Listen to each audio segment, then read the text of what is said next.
Hello and welcome back to our channel. So today in this video we are going to talk about how you can do the quick highlight in Google Docs. So without wasting much of our time, let's get straight into the video.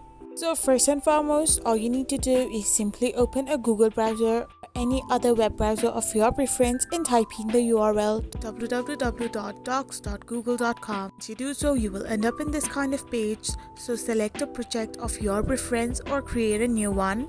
And once you are in the project, all you need to do is simply select the lines or select the letters you want to highlight. So you can select any of the word you want to highlight and simply press on the pencil-like icon with highlight color. So now you can choose any color to highlight your letters, and simply in this way you can select any other lines or letters or paragraphs to get quick highlighted.